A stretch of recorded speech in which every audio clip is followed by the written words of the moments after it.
Have you ever found yourself reacting to something or being highly charged emotionally about something or someone? Someone says something or we see something happen, and before we know it, our head has gone into a tailspin. We all get triggered every now and again. Now, triggers are not to be confused with events that happen. Events are what causes a need within ourselves to be triggered. It's these needs that are the triggers. Therefore, an event is what triggers an inner need, which then sets off a chain reaction of emotions that can take us from a state of enjoying life to a state of despair, anger, frustration, or any other lower type of emotion. That's what's happening in the world right now when it comes to COVID. You see, over the past few weeks, if not months, there's been a lot of debate about whether we should or shouldn't wear face masks when we're out in public in order to prevent the spread of COVID. Now, if you stand back and watch what's happening in the news, the political debates, the social media, or even out on the street, you have groups of people arguing that people should wear masks and other groups of people arguing that people shouldn't wear masks. And the scale of the arguments and debates range from the bizarre to the sublime. Now, this episode is not going to be a debate for or against wearing face masks. I want to use it as an example where people get triggered. The event in this case is wearing masks to prevent the spread of COVID, which in itself is just an event. It's an inanimate object. It's an inanimate moment. The need, however, is very personal. And it is this need that has been triggered in every single individual. And because this need has been triggered, you get people agreeing for wearing masks out in public. You get people arguing against. And you get people afraid to say anything at all in case they get challenged by either side. But what's the trigger? For some people, there can be just one trigger. For others, there are several. And if several events happen at the same time, then they have a compounding effect and the pressure can become too much. When you identify the triggers that can set you off, then you can recognize them when they appear in the future and can learn how to neutralize them and handle them better. In a way, you'll be more prepared for future events. Now, these triggers are what sets your emotions into overdrive.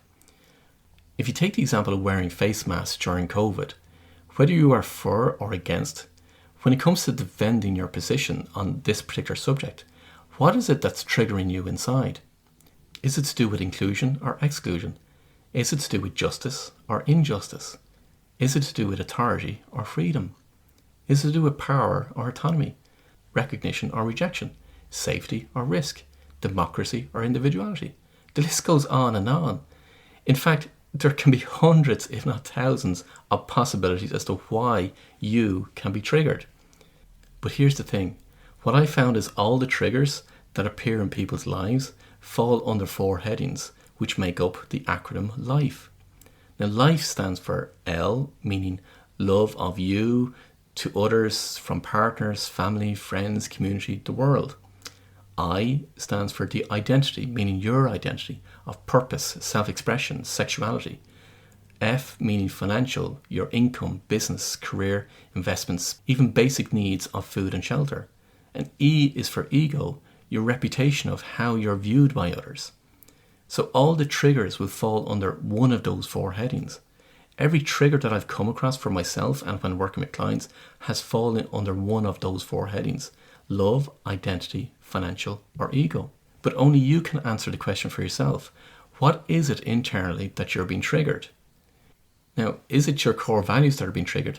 Yes, in many cases it can, but without identifying a trigger, you'll never know. It could be a belief, a childhood memory, a cellular memory, a past event. It can be any number of things that can cause that trigger. The important thing is to identify the trigger in the first place. And because there's hundreds, if not thousands, of possible triggers, when one or few of these triggers get threatened by an event, your emotions get charged.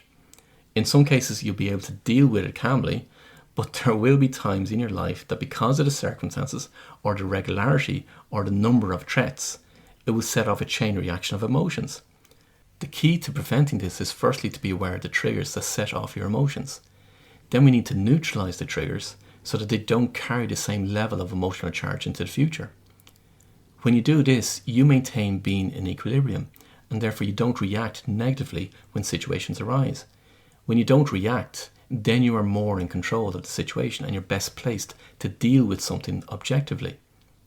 Now, it's important to know that the triggers that you identify are neither good nor bad. They're just triggers.